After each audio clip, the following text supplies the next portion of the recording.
Welcome back to Explainified. In Part 1, we explored 6 of Game of Thrones' most shocking deaths, from Ned Stark's execution to Hodor's sacrifice. But the body count in Westeros was far from complete. Today I'm breaking down 6 more jaw-dropping deaths that changed the game forever. Moments where beloved characters, and some we love to hate, met their brutal ends. I've analyzed every frame, every line of dialogue, and every fan reaction to bring you the definitive explanation of these pivotal moments. So let's continue our journey through the bloodiest highlights of Game of Thrones, where death isn't just shocking, it's transformative. Joffrey's Purple Wedding. After 3 seasons of watching Joffrey Baratheon inflict cruelty on everyone around him, his death at his own wedding feast in Season 4's The Lion and the Rose wasn't just shocking, it was deeply satisfying. Yet the manner of his death and its consequences were still genuinely surprising. The scene is masterfully constructed. Joffrey is at his most hateful, humiliating Tyrion repeatedly throughout the feast. After a grotesque performance by dwarves reenacting the War of the Five Kings, Joffrey pours wine over Tyrion's head and forces him to be his cupbearer. It's this very cup that delivers Joffrey's doom, poisoned wine that causes him to choke, his face turning purple as he gasps for air. What makes this death so effective is its public nature. Unlike many Game of Thrones deaths that happen in battle or behind closed doors, Joffrey dies in front of the entire court. The camera captures the reactions of every major character: Cersei's horror, Tyrion's shock, Sansa's stunned disbelief, and Tywin's immediate shift to damage control.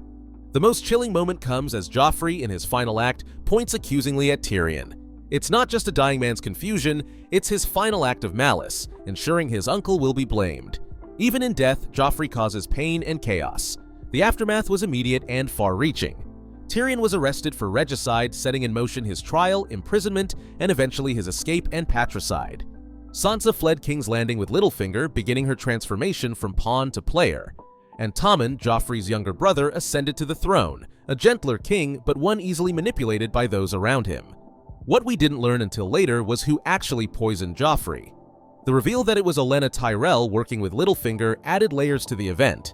Olenna eliminated a monster who would have abused her granddaughter, while Littlefinger created chaos he could exploit.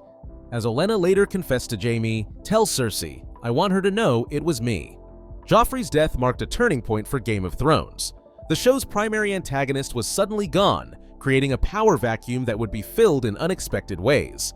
It proved that even the most protected figures, a king at his own wedding, weren't safe in this world. And it demonstrated that sometimes in Westeros, the wicked do receive justice, though rarely without collateral damage. The Sept of Baelor explosion. If there's one death scene that rivals the Red Wedding for sheer shock value, it's the destruction of the Sept of Baelor in the Season 6 finale, The Winds of Winter. This wasn't just a death, it was a massacre that wiped out entire noble houses and fundamentally changed the power structure of Westeros. The sequence begins with preparations for Cersei and Loras Tyrell's trial by the Faith. The music, a haunting piano piece called Light of the Seven, composed by Ramin Djawadi, immediately signals something unusual is happening.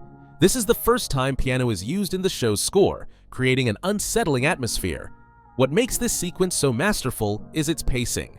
Director Miguel Sapochnik takes his time, cutting between various characters as they prepare for the trial. Cersei dressing in her armor-like black gown, the High Sparrow donning his simple robes, Marjorie growing increasingly suspicious as neither Cersei nor Tommen arrives. Meanwhile, we follow Lancel Lannister as he discovers a child running beneath the Sept, leading him to a chamber filled with wildfire. Too late to prevent what's coming. The explosion itself is filmed with terrible beauty, a flash of green that engulfs the Sept and everyone inside. The High Sparrow, Marjorie, Loras and Mace Tyrell, Kevan Lannister, and scores of nobles and faith militants are vaporized in an instant. The camera pulls back to show Cersei watching from her window, wine in hand, a small smile playing on her lips as she gets her revenge. But the deaths don't end there. When King Tommen witnesses the explosion and realizes his wife is dead, he calmly removes his crown, steps to the window, and falls to his death. This quiet suicide, filmed in a single distant shot, is perhaps more shocking than the explosion itself, the final innocent casualty of Cersei's ruthless grab for power. The consequences were immediate and far-reaching. House Tyrell was effectively extinguished. The Faith Militant was destroyed.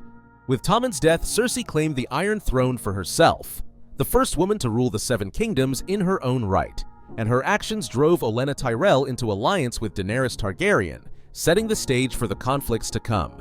This mass death scene perfectly encapsulates Cersei's character, her willingness to destroy anyone and anything that threatens her, regardless of collateral damage. As she once told Ned Stark, "When you play the Game of Thrones, you win or you die." In this moment, Cersei chose to win, no matter the cost. Littlefinger's execution. Peter Littlefinger Baelish was the master manipulator of Game of Thrones, the man who had triggered the War of the Five Kings with his lies. His death in the Season 7 finale, The Dragon and the Wolf, wasn't shocking because it was unexpected, but because of how perfectly it turned his own tactics against him. After spending the season trying to drive a wedge between the Stark sisters, Littlefinger is summoned to the Great Hall of Winterfell, apparently to witness Arya's trial. The scene is tense, with Sansa listing charges of murder and treason. Then comes the twist. "Lord Baelish," she says, revealing the true target of the proceedings. What makes this death so satisfying is watching Littlefinger's mask slip. For 7 seasons, he had maintained perfect control, always 3 steps ahead of everyone else. Now, as the charges mount, we see genuine panic. He denies everything, then begs, then demands to be returned to the Vale. When he falls to his knees pleading with Sansa, it's the first time we've seen him truly desperate. The execution itself is swift and brutal. Arya slits his throat with the same Valyrian steel dagger that Littlefinger had once used to betray Ned Stark, a perfect symbolic closure. The camera lingers on his face as he bleeds out on the stone floor, watching the Stark sisters united against him. This death represented the culmination of multiple character arcs. Sansa, once Littlefinger's naive pupil, had become skilled enough in political maneuvering to outplay her teacher. Arya had completed her training as a faceless man, delivering justice to one of her family's greatest enemies. And Bran, as the three-eyed raven, had provided the omniscient knowledge needed to see through Littlefinger's lies. Beyond its narrative satisfaction, Littlefinger's death marked a thematic turning point.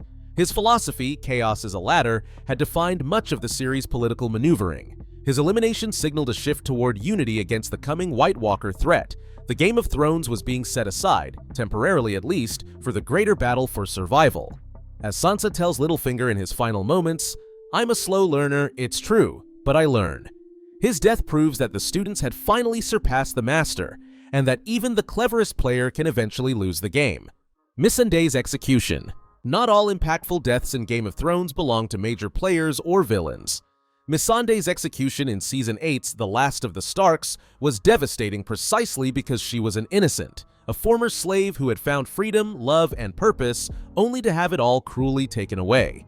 After being captured by Euron Greyjoy's fleet, Missandei is brought to the walls of King's Landing in chains, a bitter echo of her past as a slave.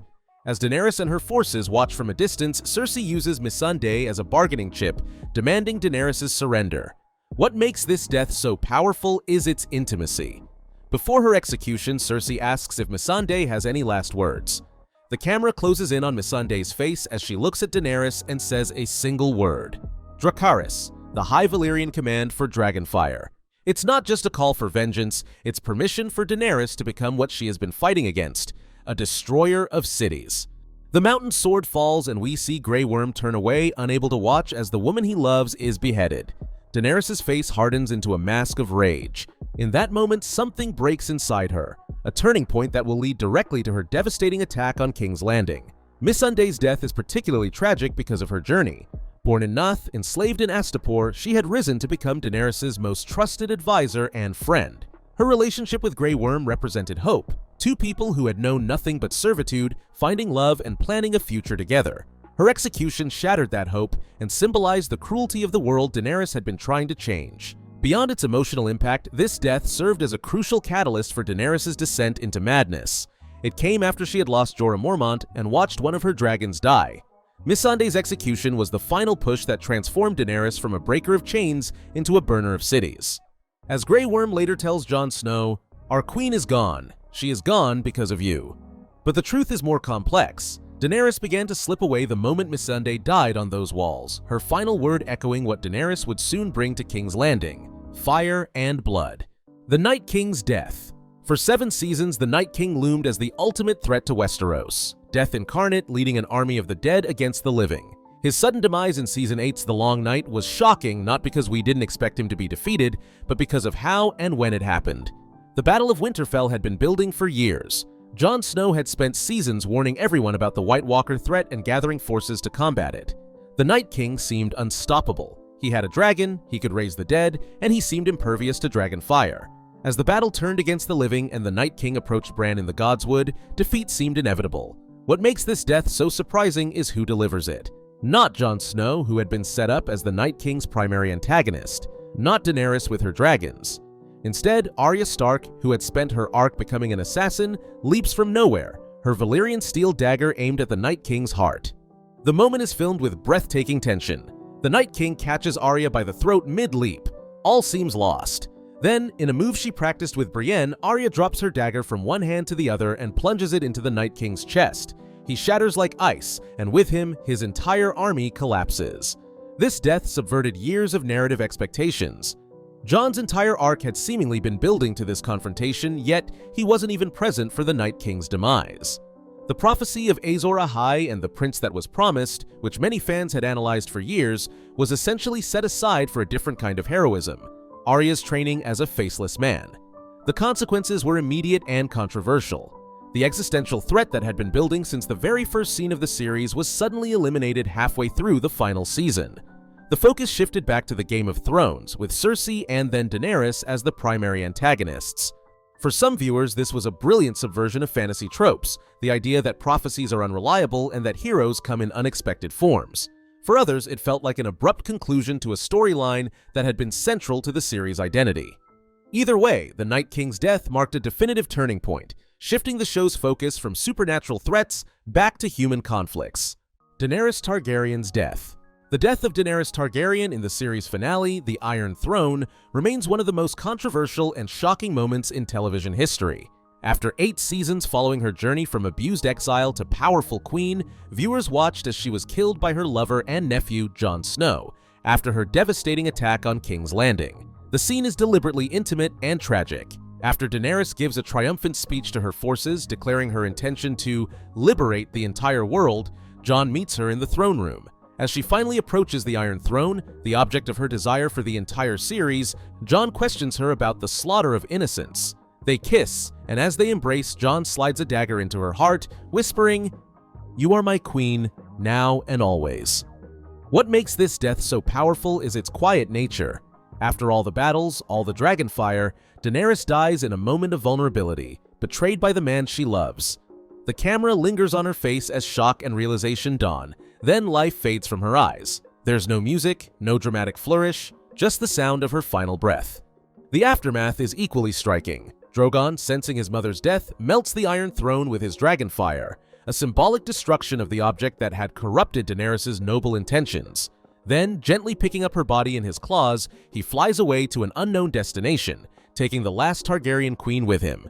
This death represented the culmination of Daenerys' tragic arc, her transformation from breaker of chains to a tyrant convinced of her own righteousness. It forced viewers to reconsider her entire journey, to look for the warning signs that had been present from the beginning. Her execution of the Tarlys, her crucifixion of the Masters, her declaration that she would take what is mine with fire and blood, all foreshadowed this dark turn. The consequences reshaped Westeros entirely. With both Cersei and Daenerys dead, the wheel of power that had crushed so many was indeed broken. Bran Stark was chosen as king, not through conquest or inheritance, but through election. The North became an independent kingdom under Sansa, and Jon Snow, the reluctant killer, was exiled to the Night's Watch, returning to where his journey began. Daenerys' death remains divisive among fans. Some saw it as the necessary conclusion to a tragic character study, others as a betrayal of her character development. What's undeniable is its impact. The Mother of Dragons, who had survived assassins, khals, warlocks, and slavers, was ultimately undone by the conflict between her desire for power and her belief in her own righteousness. A fitting end in a series where moral complexity was always at the heart of the story. These 6 deaths, along with those we explored in Part 1, showcase why Game of Thrones revolutionized television storytelling.